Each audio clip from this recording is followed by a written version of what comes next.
Welcome back to This Week in Film. It's the weekly podcast where we get together and talk about the movies we've seen over the past 7 days. I'm Nick Pananto, joined as always by Midwest Matt Lauer. Matt, how is it going? Going well, Nick. How are you? I'm doing just great. Good. I've seen one movie this week, and I was in the middle of watching another one when we decided to do this show, so it doesn't quite count yet. It's a cliffhanger for next week. Yep. I saw one movie this week too. I'll go ahead and tell you which one I saw. Okay. I saw Snowpiercer. Oh, yeah? Had you seen it before? No, this is the first time. Oh, awesome. I watched Batman versus the Teenage Mutant Ninja Turtles. Good grief, man. And I'll start with that because I've seen Snowpiercer and we can spoil the hell out of it. So, Batman versus the Teenage Mutant Ninja Turtles from 2019, directed by Jake Castorena. It's based on a comic book series by the same name. And I gotta say, this movie was pretty good. It was charming. It wasn't great, but it wasn't terrible. A lot of the stuff that I really liked was Michelangelo related of the Teenage Mutant Ninja Turtles. He was pretty damn funny. Yeah, I liked this movie. It was charming up until when the Joker shows up and then it's like, oh great, the Joker's here. And then Does he not fit? He does not fit, and he turns into a giant snake monster. What? And yeah, the movie gets a little ridiculous. And in full disclosure, I watched this movie after waking up at 1:00 in the morning one night. And I was like, I can't get back to sleep. I guess I'll watch this movie. And I don't really remember a lot of it. And this is going to be a great review. Yeah. So like I was like flipping through it, and I was like, oh yeah, I do remember all this stuff. So the one complaint that I do have is that the Ninja Turtles look like they're stick figures. Like they're just drawn with the least amount of detail possible. Huh. And it's pretty distracting, especially Donatello. Like like my Ninja Turtles are the ones from the early 90s where they all look exactly the same except that they have different colored headbands. Right. And these Ninja Turtles, like Raphael's like the big bulky guy, Michelangelo is like kind of slim, and Leonardo is kind of bulky, but Donatello is like this slim stick figure with no expression on his face at all. He like is almost terrifying to look at. Like I'm looking at his picture right now and I'm like, you're kind of scary to look at. Huh. And that's saying something for a giant mutant turtle. And so that's one complaint that I have about the movie. But otherwise, especially compared to some of those other DC animated movies that I've watched, this one was totally fine. It was fun. Basically, the plot is Ra's al Ghul is working with the Shredder, and I don't know. They're trying to find some sort of ooze to like transform things. I don't know. I don't really remember. and like the Penguin is involved, and then the Penguin is fighting with the Ninja Turtles, and Michelangelo is like constantly impressed that the Penguin has an umbrella for everything, which is hysterical. Like at some point he's got an umbrella that's a gun, and he's like, he's got an umbrella gun? What's amazing? And then he's got like an umbrella helicopter or whatever, all the cliche Penguin things. Yeah. And Michelangelo is just like blown away by every one of them. And then they meet up with Batman, and instead of having like a, hey Batman, we're the Ninja Turtles, we're in Gotham City investigating a crime, they just decide to fight for a while. And because it's a comic book movie, so you have to have your heroes fight each other. Right, of course. And at one point, Michelangelo gets knocked through a wall of a pizza place, and he stands. That makes more sense.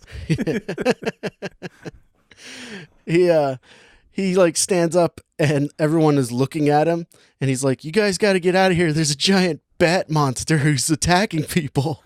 And all the people are like scared to death of this giant turtle. And as they're running away, Michelangelo's like, "Yeah, I'm pretty scared too." And then he just picks up a slice of pizza off the floor and just starts eating it blindly. Like he just starts chewing on it. Like he can't control himself at all. Yeah. He's a party dude. Yeah. It's utterly charming. Is the best thing I can say about it. It's pretty fun. Is the Batman softened up at all? I will say at one point the Batman does say "cowabunga." Ironically, nope. No, he's really excited. Well, he's like at the end they have like a pizza party, and he's like "cowabunga." Okay, that sounds about right. like he's humoring them. Yeah, a little bit. Yeah, like the end of the animated series cartoon where he says like "Merry Christmas" to everybody at the in the episode where Robin wants to watch "It's a Wonderful Life." Oh, I right. guess I could just call it the Christmas episode. And I don't know. At the end, he said something corny about. Oh, I think he Robin says "It's a Wonderful Life," and Bruce Wayne is like, "Yes, it is." And you're like, all right, that was weird. But my parents are still dead. As we watch TV under their portrait. But if he was like "cowabunga," like he was really excited about stuff that was going on, that would throw me off way more. Oh yeah, no, he's just kind of like "cowabunga." Yeah, like, all right then, fine. Here's here's my exception to the rule. The guy who is the voice of Batman is Troy. I want to say Troy Baker, who's one of the better ones. Yeah, Troy Baker, and he's also the voice of the Joker, which I did not know until I looked at this. I imagine he switches it up a bit. He's not just like, "Hey Joker," "Hey Batman." Yeah. When the Joker shows up, the movie gets a little ridiculous. You're like, there's way too many villains in this now. Does this movie take place in Gotham? It does. Okay. Yeah. And at some point they reference Splinter. Like at one point, Batman is fighting the Shredder, and like the first time they meet, Batman kind of gets his ass kicked. And then the second time they meet, Batman kicks the Shredder's ass. But then at some point, and this is a little off topic, but like the Turtles refer to Master Splinter, and Batman's like, "Who?" And he's like, "Oh, he's the rat that trained us." And Batman is just kind of like, "Oh, okay, makes sense to me." How is that off topic? I don't know where I was going when I went to that. I think you were trying to tell that story. Oh, okay. On topic. Oh man, I had a question. It's gone. Oh no. Are you assembling a table over there? I am playing with a piece of metal on metal. Good idea. I'm fidgeting. I'll get you a spinner. Oh man, I did really have a question. I don't remember what it was. That's too bad. The one thing I kept expecting to show up would be Baxter Stockman. Oh no, Baxter Stockman is a huge part of this movie. He's Baxter the Fly, and like he's already the Fly, but like he keeps getting confused as to whether or not he's a hostage or if he's part of the bad guys' team. What? Yeah, because he's working for Shredder. Yeah, but when he makes. But like he wants to leave, but he's not allowed to. So he's like, I don't know if I'm here on my own or if I'm a hostage. I'm really confused about my role with this organization. and that's pretty funny. Bebop and Rocksteady are not in this movie, although like there's like 4 or 5 moments when you think they're going to show up, but they never do. I also thought that Krang was going to show up, but he never does either. But this is also based off of like the comic book Ninja Turtles. Mm-hmm. And I'm not really familiar with the comic book like Ninja Turtles. Like the only Ninja Turtles that I know are the 90s cartoon ones. Yeah. So if it's not them, then that's out of my canon for them. Yeah, I only ever read one comic with the comic Ninja Turtles. Oh yeah? Yeah, it was a crossover too between the Ninja Turtles and Savage Dragon. So it's pretty dark. Oh, I never read Savage Dragon. Oh, in the whatever I had, it was 2 issues, and one side was just a sort of spoof thing that was like, kind of like here's a one-off jokey Savage Dragon thing, and he got his head blown off in it. Oh. Like, he's got this fin that goes across like the top of his head, and he was diving over a police car, and then his head explodes, and the fin just keeps going. Okay. It's so pretty dark. Anyway, All right. Sorry, keep going. Is that how the story ended? I don't really remember. This was I think I got this when I was like 13. Well, I think that's about all I have to say about this movie. It's definitely worth checking out. It's got Robin, and it's the Damian Wayne Robin, which I always find kind of obnoxious. Like, I guess he's just Robin now. I guess so. Like, I don't know where Tim Drake went, but I guess he's just gone. But Batgirl is also in this movie, and they're both fine. Like, wait, didn't Tim Drake become Red Robin? Yeah, but he's never in any of these movies. Huh. That's like they have the Red Tim Hood Drake. show up I did too. So like the Damian Wayne Robin shows up, and he's like a dick at first to the Ninja Turtles, but like he slowly warms up to them, and that's kind of heartwarming. Where you're like, oh, okay, he's just a little kid sometimes. So there's that. And Batgirl is there for some reason. Alfred's also involved. Well, otherwise it's just a big old sausage fest. Yeah. Yeah. Harley Quinn is in it too, and she turns into some monster, but I can't remember what kind. Does she the Joker fart in this one? No, she doesn't. And she doesn't do it multiple times. Although, while Batman versus Harley Quinn is my lowest rated movie on my movie rankings list, when Batman says that her fart smells like discipline, that's still pretty funny. Until she does it again. Right. Yeah. So, yeah. The end. All right, cool. I'll check that one out eventually. Uh-huh. Yeah, it'll probably be sometime. It's actually I feel like there's a lot in the theater right now that I want to see. But yeah, I expected that you would have already seen the Godzilla movie. I have plans to see that with a couple friends on, let's see, I think this Friday. So, like, not today, but the following today. Uh-huh. Next week's today. But yeah, I want to see that. I want to see Ma. And I feel like there was something that just... Oh, I do not want to see Dark Phoenix. I actually was just bringing this up earlier to see how many things were actually out that I'm behind on. Mm-hmm. I'm not going to see Rocket Man. And I'm not going to see Aladdin. I've seen Aladdin. Did you? Yeah, it was a cartoon. No, idiot. The new one. I don't think I'm going to see Detective Pokemon or Pokemon Detective Pikachu. Yeah, we still might go see that if it's like a rainy day or something and I'm off from work. Yeah, that sounds like a rainy day type of thing. I've heard nothing but good things about it though.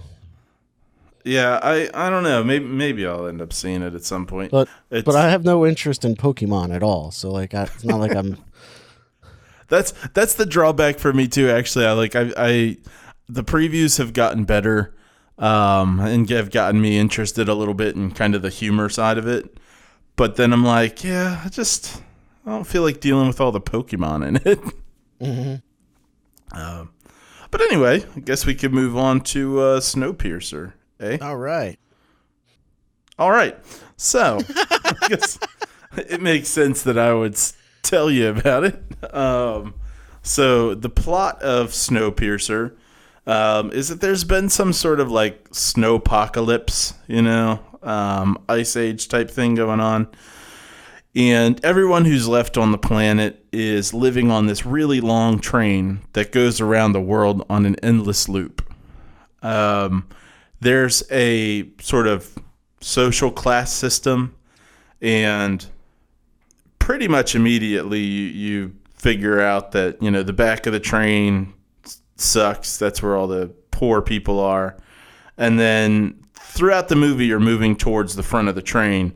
And so you figure out pretty early on that it's like, okay, the further you go up the train, the further you're going to go up in class. And you don't know at the beginning that means that the train's going to get more extravagant and lush and stuff, but there's a little bit of based on the clothing of the people who come to the back and speak for the power, you can tell that it's going to be nicer. Uh-huh. But throughout the movie, it gets really revealed just how ridiculous that gets. And I guess I could leave it there. I mean, like the way you're following this from the back to the front is that there's a revolt led by Chris Evans.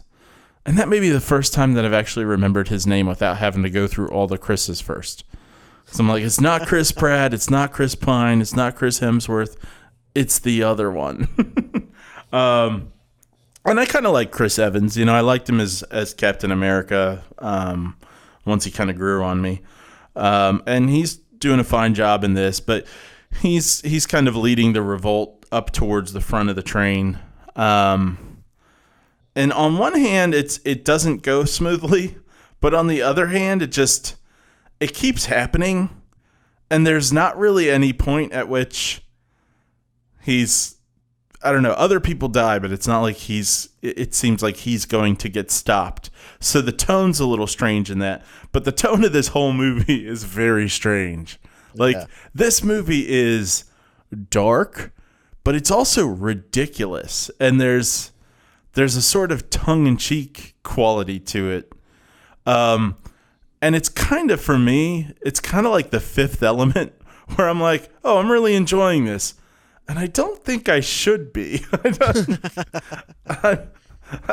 It's so strange and seemingly disorganized in tone, but it's either like an accidental success or some sort of like masterwork. Aside from the effects, the CGI in this movie is butt. Like it's just terrible. The train looks like crap. I guess that's mostly it. Like that's what where the special effects are, is just the outside of this train when you see it, and it looks like a Silver Bullet commercial. I think that's Coors, right? Uh-huh. Yeah, it looks like that. But those are my initial thoughts, and since we're doing a deeper dive on this, why don't we take a second to see what Nick thinks? I love this movie. Uh-huh. I thought it was great. So I guess at this point we'll get into spoilers. Yeah, I think we can do that. So if you haven't seen Snowpiercer, it's a definite check it out. Yeah, I recommend it too. It's crazy violent, but a lot of fun. I think this movie's great. Like, it's basically, did you ever see The Raid? No, I haven't seen The Raid, but I've been meaning to, because I keep hearing that it's like the best action sequence turned into a movie. Yeah, it's pretty good. Yeah. The Raid's pretty good. I mean, it's basically, the plot of The Raid is a 30-story building, and these cops go in it and it's full of drug dealers. These cops go in it and they run out of ammo by the 5th floor. And so they got to make their way up to the top floor. And that's basically what this movie is too, is that like you start off at the back of the train and you got to make your way all the way to the front.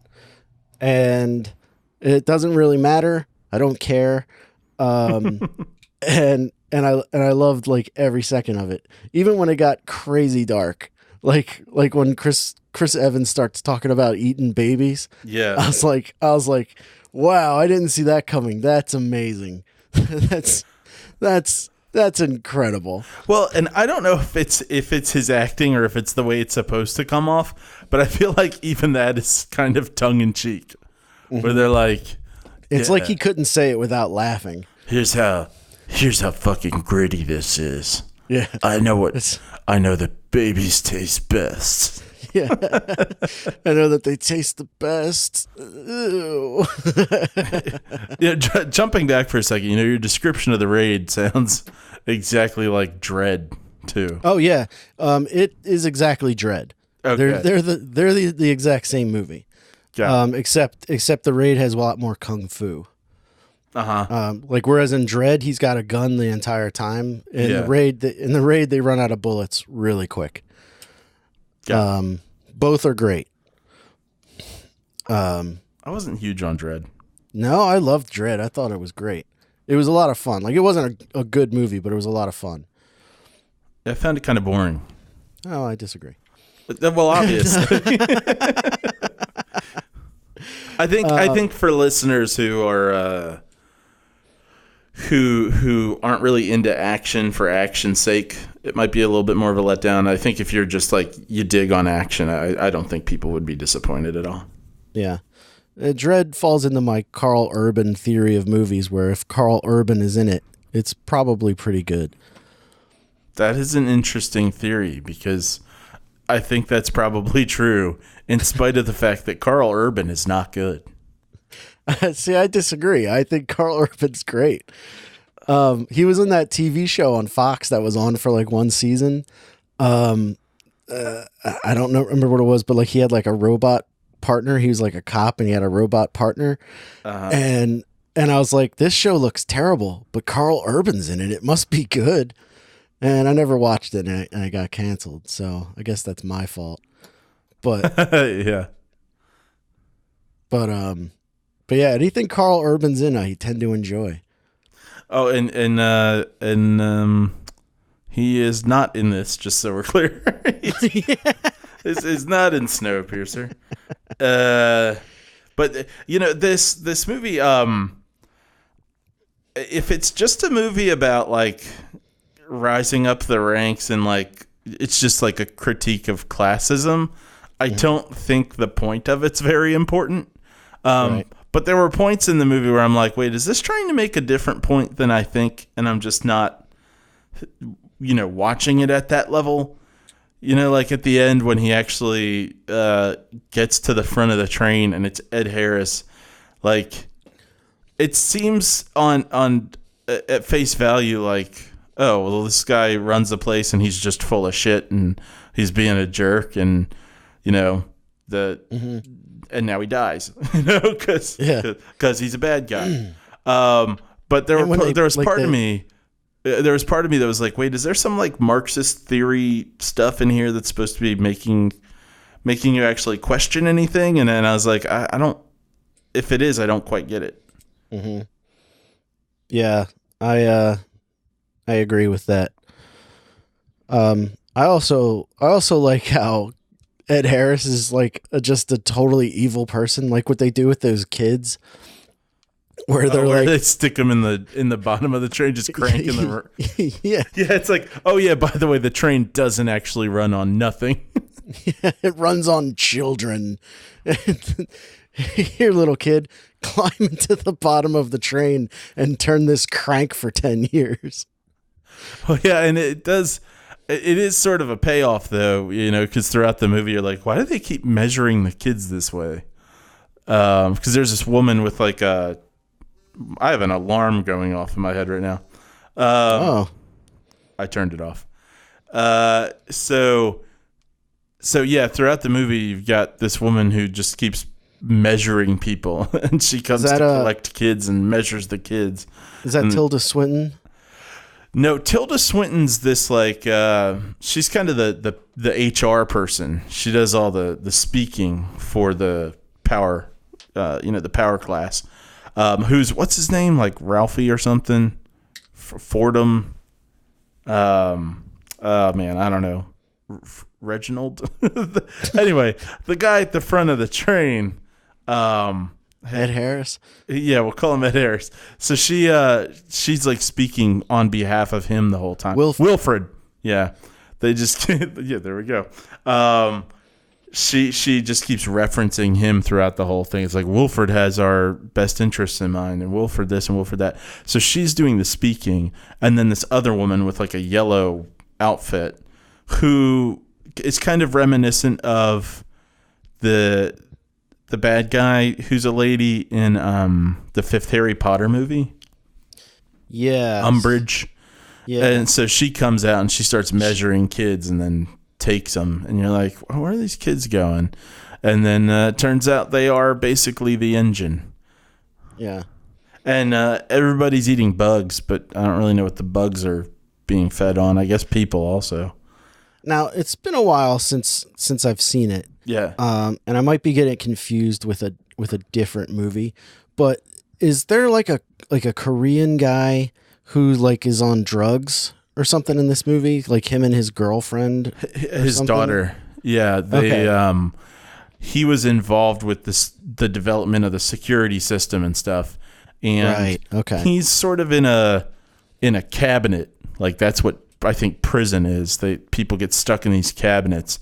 So Chris Evans opens up the cabinet, gets him out, and then he's like, all right, you got to help us get to the front of the train, and each time you get us through a door, you can have a piece of this drug, which is basically, if I understood correctly, it's like freeze-dried crap, like feces. It's some sort of waste, but breathing it, I don't know, gets people high. They call it freeces.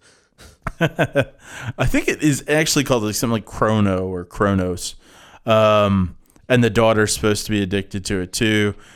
But at the end of the movie, once they get to the front of the train, it turns out it's actually explosive, and they're using it to...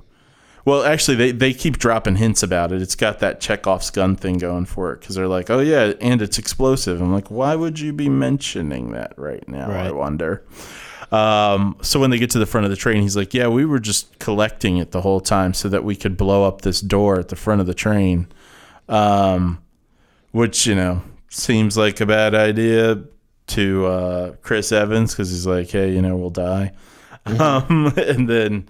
And then Chris Evans gets to the front, they blow it up anyway, obviously. But that's that plot line. And I feel like the whole front of the train thing, it's a little wonky. And maybe part of it's that, the Chris Evans character dies, and it's very unceremoniously. It's almost like, well, here's an explosion, so you're going to assume he's dead. And then these two people walk out, these two kids walk off the train. And there's a polar bear nearby, which, by the way, if there's a polar bear nearby, you're going to get eaten. Unless apparently you're a girl snowboarding listening to Rihanna who doesn't know she's escaping a polar bear. You're going to get eaten because they need food and it's rare. So anyway, the movie's kind of like, it's very stylistic, and it kind of plays into the humor. And again, I feel like this could have been made by the people who made The Fifth Element, because there's one point where, and this is probably the highlight of the movie for me, where they're going through this room where these kids are being taught. It's like they're like kindergarten. And they're watching this movie, this film strip about how great Wilfred is. And then they sing this song where they're like, if the train stops, we all freeze and die. If the train stops, we all freeze and die. And that was cracking me up. It was pretty funny. There were some issues with the movie where it just like didn't make sense. Like one thing didn't make sense is like how long this train actually is. Yeah. And there's one point where a guy is shooting, like the train is like going around a curve, and the guy's trying to shoot Chris Evans and the girl that you were talking about who's using the Chronos from a different part of the train. And it's like for the train to be bent far enough around for that to happen, you'd have to be pretty far apart. But then in the next like 30 seconds, he's in the car right behind them. So that's that, like logistically doesn't really make sense. And then guns. The deal with guns here is like, oh yeah, there aren't actually bullets in the guns. But then a bunch of people have guns with bullets in them, so it's not. I mean, it sort of makes sense that like you've got these foot soldiers that you're not necessarily actually arming because you don't want them to use up the bullets at the back of the train. But it's weird, and then later you're like, oh, okay, well everybody has guns up in the front. And the whole Ed Harris thing where he's like, this was all put together. So there's a twist. That Ed Harris and is it John Hurt? Yeah. I think it's John Hurt, yeah. Who is this old guy that earlier in the movie is kind of a mentor to the Chris Evans character and, sort of leads the rebellion from a like a informational perspective. He's the one giving all the suggestions and stuff like that. But then when Chris Evans gets to the front of the train, Ed Harris is like, yeah, me and that old guy, we put this whole thing together because we wanted you to be the leader of the train. And I don't know, I found that pretty unsatisfying. There wasn't really, I didn't feel like there was a very good sense of like why that would be, why they would think that he would take that position and why he would be good at it. It felt like Ed Harris just kind of made that up. But it's not true. Like they really did plan that. Yeah. Right. It seems to me like they did. But it feels, I don't know, rushed or nonsensical or something. It doesn't work for me.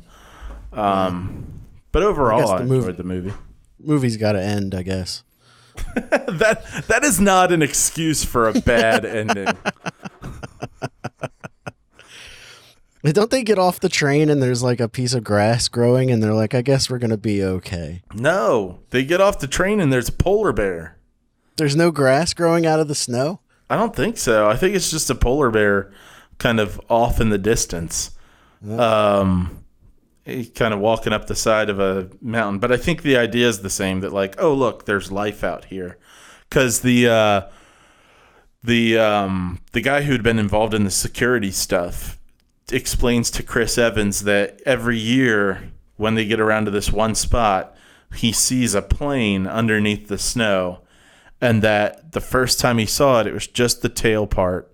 But then each year, more and more of the plane has been revealed, so he was able to figure out that the snow must be melting. But I kind of switched which television I was watching this movie on about halfway through, and for the second half of the movie, I was watching it on a TV that was a lot smaller and further away. So maybe there was some grass and I just missed it. But I definitely think that that's what the polar bear was supposed to signify, in spite of the fact that what it actually would signify is an imminent death for these two kids. Everyone is going to die. Yeah. And I guess they're supposed to be the only two people who lived through the train crash at the end. By the way, the train crashes at the end. Well, after it explodes. Yeah. Well, and some of the other stuff that doesn't make sense is this train is just rolling around on normal-ass train tracks, and yet it hits these huge chunks of ice that have been like avalanche mudslide type things over the tracks, and it just bursts through them with no problem. Well, the train's got one of them cow catcher things in front of it. Yeah, that's how they work. But that's all I got. All right. Well, I guess that brings us to the part of the show where we do our movie rankings list. We don't have a Marvel bracket? No, I decided I'm going to save that for Spider-Man. Oh, okay. We'll do that one. Spider-Man that must be coming out in what, like 3 weeks? 3 weeks, yeah, I think so. July at least. Huh. Awesome. So, Matt's gonna do his own Marvel bracket like I did the other week, but we're gonna save it for the newest Marvel movie. Yeah. That way it's timely. There are going to be a couple movies that aren't in the bracket because I'm just not going to watch them. Although we could play a quick game. that I tried to set up the other week, but I realized that there are way too many survival movies. So let's play. Oh, that's right. Survival of the survival movies. Survival of the survivalists. Yeah. So Matt, you've seen most of these movies. All right. You haven't seen Arctic yet. I have not, but I do intend to. But so I've got a list of 5 movies here. Although I could do a quick search on the internet and find a lot more, but let's just go with this. Okay. And you have to. Okay, I'll put that on the list too. Alive. All right. So what you're going to have to do is rank them based on which scenario you would like to experience more than others. Oh, okay, because I was just going to say none. Right, yeah. All right, so should we just say all of the movies and then you have to pick them? Or yeah, sure. Should we go one at a time? All right, so no, you know what, go ahead and, I don't know, put them against, is it like a mini bracket thing? No, you're just going to like rank them 1 through 6. Okay. And then if while we're talking you think of another movie, we can add it to the list. All right. This is a really well thought out game. It sounds it. It sounds extremely organized. All right. Oh, you know what? I guess I could do a little bracket. I could do a bracket real quick. Okay. All right. So All Is Lost Yeah. versus Castaway. Oh. I like All Is Lost the movie more. But I feel like my odds of surviving would be better if I actually had an island underneath me. So I'm going to go with Castaway. Yeah, all right. Castaway. All right. And then The Martian versus Arctic. I am not nearly as smart as Matt Damon's character in The Martian. So I'm going to have to go with Arctic. Oh, although, man. wait, I don't know, because, like, I'm probably going to die either way. Yeah, and at least if I'm dying on Mars, I can go, hey, I got to see Mars. That's a pretty good, this is what I'm going out on story. Yeah. I'm going to go with the Mars thing. Mars, definitely. And so far, I feel the exact same way about both of your answers. Those would be my answers as well. And then we have Open Water versus Alive. Okay. So this is where the listeners get in my head a little bit. Because I have an ongoing conversation about how when I die, I want to be eaten by sharks. What? Yeah, like, I mean, if I had a choice, like if I've had a good long life, because it's who gets the opportunity to know what it's like to be eaten by sharks. However, in spite of the fact that would be a great story, in open water, they're there for a long time knowing that they're going to get eaten. And as much as I'd like to see a shark in person before I go, I don't want to be swimming around wondering where the boat is and knowing that there are sharks in the water for like 2 days. Spoiler alert on open water. I still haven't seen Open Water. You gotta watch that, and you should really see Upgrade. When you watch Upgrade, you're gonna be like, why didn't I get around to that earlier? But anyway, what was the other one? Open Water or Alive? Well, I mean, I guess with Alive, you also have the story of I ate people. Right, like at least in Alive, you're not going to go hungry. People, yeah, and I guess who has the opportunity to say they've eaten a person, but I got to say that just doesn't have any interest to me. Thank God. It sounds just terrible. I'm gonna go with Open Water. Although I don't know, you got people to hang out with. I feel like if I could be in Alive, but be one of the first to go, and not eat anybody, maybe. No, I'm still gonna go with Open Water. Open Water, okay. All right. Now, while you were talking, I did a quick search on the internet for survival movies and came up with 4 other titles that I've heard of. I was surprised there weren't any zombie apocalypses. Apocalypse? apocalypses in this list. Yeah, there are none in this list that I found here. Although let me hit the old back button and see if another one shows up. But in the meantime, 127 hours versus The Edge. Wait, is The Edge the one with Alec Baldwin and Anthony Hopkins? Yeah, where they fight the bear or something. I'm going to go with The Edge because I'm pretty sure I'd be better at being eaten by a bear than I would cutting my own arm off. And then we've got Into the Wild versus Grizzly Man. So another getting eaten by a bear or Yeah. or poisoning myself with berries. Well, this sets me off on a tangent. Well, I'll take for a moment here where just the whole time I saw Into the Wild, I was like, just die already. That kid was so annoying in that movie. I know it's based on a true story, but I'm going to go ahead and hope that the real person wasn't nearly as fucking annoying as the person in the movie. Because that whole time I'm like, he was just worse. Die. Just die. Stop being such a prick to everybody, you self-important, pretentious douche.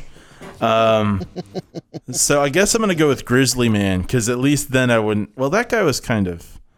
Well, he could get a little pretentious too, but at least I wasn't watching it wanting him dead. So yeah, I'm going to go with Grizzly Man.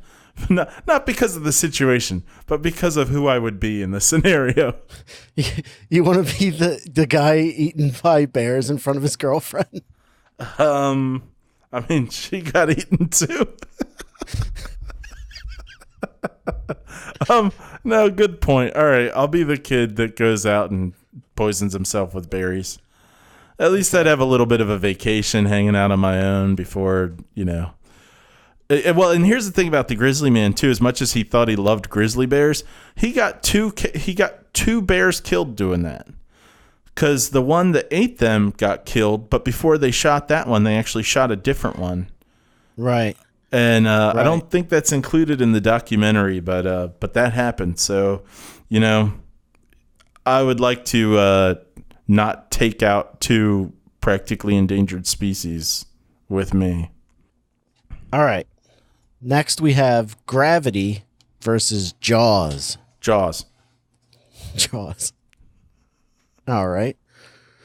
And then finally... I know you would go Gravity. You're like, yeah, get me out in space. You get to go into space, floating around. Go ahead. I mean, you got Quint getting eaten in half. Like, that sounds just awful. I don't know, man. So imagine it's you, me, and Scott out on a boat versus a giant shark. I could get into that. I mean, I don't want to see either of you eaten, but I don't know. It sounds like it'd be a good time up until then. Yeah, I mean, I guess it depends on who you are in the movie. Like, are you Quint or are you Sheriff Brody? Or Matt Hooper. Yeah. I don't know. I think I'd have to go with, I'd probably, I don't know, which of us is the grouchiest? Whichever one is the grouchiest would be Quinn. Depends on the day, I guess. Yeah, probably. It depends on if Nick's hungry or not. Yeah. So I'm going through this list, and you'll never guess which movie just popped up. Shaun of the one Dead. of the survival movies. What? The Dead Room. Really?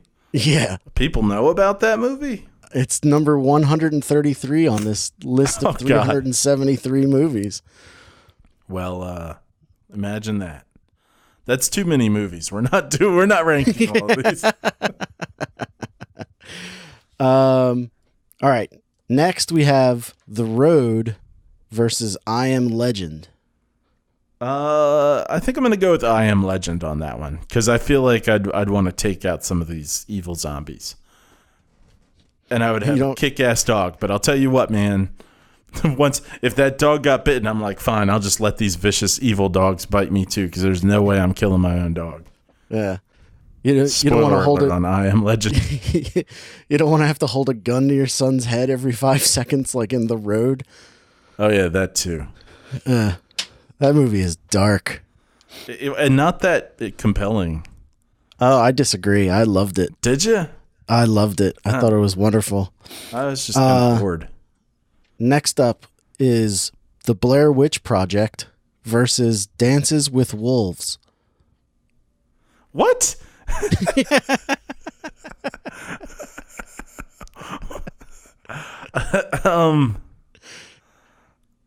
I mean, the idea of living with a group of Native Americans for a while sounds pretty cool. Not sure I think of that as a survival movie, but what was the other one again that doesn't fit at all? The Blair Witch Project. Yeah, I'm going to go with the Blair Witch Project, but I'm going to do this it would be a very just self-satisfying way. I would just walk around punching everyone in that movie. I'd be like, shut up about the fucking map. All right, and then finally, for real this time. Okay, good.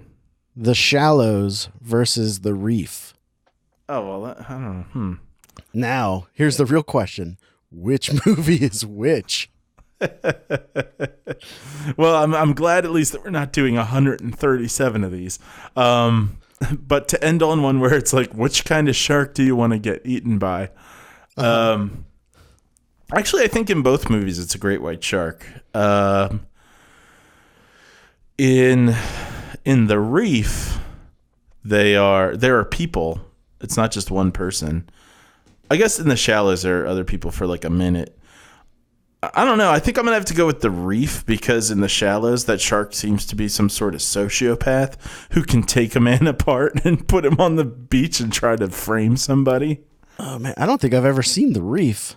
I must be confusing it with 47 Meters Down. Yeah, no, you haven't seen The Reef. I've seen it twice, and the second time I saw it, I realized I had seen it already about halfway through. Yeah, I'm gonna go with The Reef. The Reef, okay. Is The Shallows the one with Blake Lively? Yes. I saw that one. That's the one that I was saying that the shark's a sociopath because he takes apart the one guy. He saws him in half and then puts his body back on shore. All right, now this brings us to round 2. All right. Oh, good God. Okay. So we got Castaway versus The Martian. I'll go with Castaway. Castaway. All right. Then we have Open Water versus The Edge. All right. So I'm either being eaten by sharks or a grizzly bear. I'm going to go with the sharks. The sharks, okay. Next is Into the Wild versus Jaws. Oh, oh man. I'm going to go with Jaws. Jaws, okay. Yeah.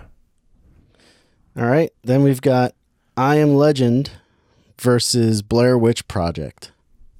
You know what? I'm going to go with I Am Legend on that one because it's just me and a kick-ass dog, and I don't even have to deal with those people. Okay. And then I did the math wrong, so The Reef makes it to round 3. All right. All right. And then... So I got 3 shark movies to choose from. Yeah. All right, so now here's round... 3. Whatever, next round, sure. Castaway versus Open Water. Castaway. Just put me on that island. Let me drink from a coconut once I figure out how to get them apart. And build some fire. Jaws versus I Am Legend. I'm gonna go with Jaws again for the sake of the brotherly camaraderie. Jaws. And why is this? I still have like an extra one here. I think that's going to be the case. I'm just going to get rid of The Reef. Continue. I'm going to say Jaws beats The Reef, right? Yeah, definitely. Okay, so The Reef is out. All right, so the final round is Castaway versus Jaws. So do I want to live? or do I want to hang out with some friends and fight a giant shark? I think I'm going to have to go with Jaws. Really? Yeah, but I'd have to be the Quint because I'd feel terrible if something happened to you guys. Good. So we have to live with your death. Yep. Enjoy your guilt. Yeah. They don't even react to that. Do they? Like, doesn't no. Dreyfus say what happened to Quint, and he's like, he shakes his head, and then they're like, what day is today? I think it's Wednesday. And then they start laughing. Well, yeah.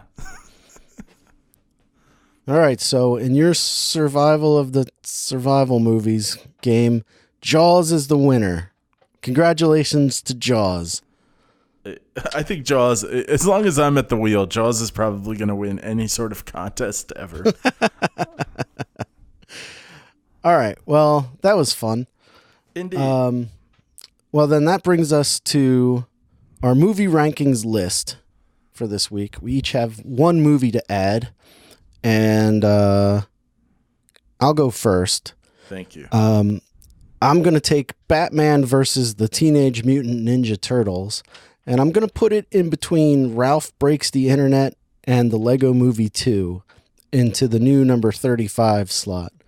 I'm going to give it 2.5 stars, but I will recommend it. I will say, yeah, check it out. It was worth it. And that's all the movies that I watched this week. And I am going to put Snowpiercer. Wow, which my phone wants to capitalize for some reason. I'm going to put Snowpiercer in between Bad Times at the El Royale and Pumpkinhead. Really? Okay. My phone auto-corrected it to Snow Pie. Huh. Or my tablet. 119. Now, how many stars would you give that? Oh, man. I think I'd give it 3.5. And I'm going to say that a half a star right there is that top half star is just from those kids singing that song. And I'm guessing that's a recommend. Yeah, I'd recommend it. All right, great. So we had listener and occasional show host Dan Moran was tuning into the show last week, and he sent me a message saying, let me just pull it up. He said he saw John Wick 3. And let me pull up what he said. He was like, let's see. First of all, he loved my Poldark reference because he's into that show, because it's a great show. But he saw John Wick 3 and thought it was great, and he knows exactly who you're talking about as a useless character. But I haven't seen it yet, so I don't know. Oh, okay. I don't know what that means. Yeah. But the real reason that I bring Dan up is that he asked, where can we see your movie rankings? And that's a great question, Dan. If you go to thisweekinfilm.com and you click on like whatever post is at the top, it'll be the post for the latest episode. If you go into that and you scroll down a little bit, you'll see like the rundown for the week's episode where it like lists, hey, at 14 minutes we started talking about Matt's movie. And then at 45 minutes we started talking about Matt's movie ranking list. You can click on that link and it'll take you right to our Letterboxd page where you can see our movie rankings list. So if you've wanted to know how you can find that, that's how you can do it. Otherwise, if you're on Letterboxd, you can just search us as This Week in Film and we'll pop up and you can search our list there. And just so we're clear, and I may be clarifying this unnecessarily, but I'm hearing Nick through headphones, and so from what I heard, I just thought I'd clarify. It's called Letterboxd, not Litterbox. You probably won't find us at litterbox.com. No, that's a different. We have an account there, but it's private. That's our porn account. Yeah. It's a lot of cat related sex stuff.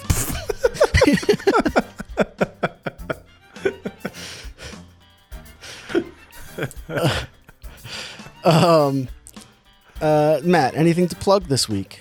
Yeah, I'm going to throw out 2 podcasts for people to check out. Okay. So a few years back, I was hanging out with my friend Erin, and she mentioned to me that she was trying to cut back on how many podcasts she listened to. Hopefully she didn't, cut us out of the list. Actually, I don't think she's ever heard the show. But anyway, I knew what she meant, and she had said that, she'd listened to a ton of political podcasts, and I did too. And one thing she recommended is called Up First, which is like a 15-minute or so episode that just kind of catches you up on what's gone on over the last 24 hours or so. And it's brief, it's to the point, it's from NPR, so it's pretty good quality. So Up First, check it out if you don't read the paper in the morning but want the audio version of that. Okay. And the other one is a show called The Daily Zeitgeist. Now this one is not short. The episodes are usually like an hour and a half long, and it's some people who used to work at crack.com talking about stuff that's gone on in the last 24 hours too.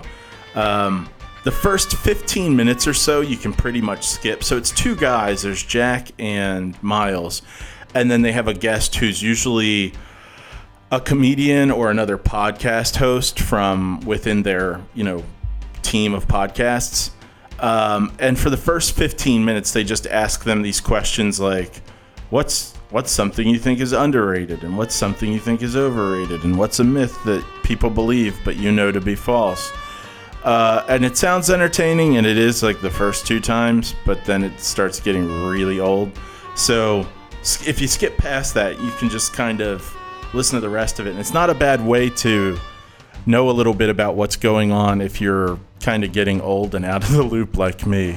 So if there's news in the world of like politics, but also Beyonce and Jay-Z, you can catch up on that there. So it's pretty fun. Okay. Check it out. And it's called The Daily Zeitgeist. Oh yeah, Up First is the news one that's like actual news, and then The Daily Zeitgeist is more of the it's a little more serious than tabloids, but it's a mix of. It's kind of like if you watch the Stephen Colbert thing where he does the meanwhile. Yeah, it's like that. Okay. And the hosts are pretty likable. So aside from that 15 minutes at the beginning, it's pretty enjoyable. It's kind of like having some people to hang out with while you're cooking breakfast. Okay, cool.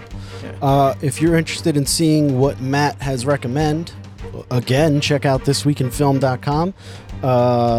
There's a link for Midwest Matt Recommends right on the left side of the page. So it's a quick and easy way to get to all the great things that Matt likes. I feel like I should say something to endorse that, but,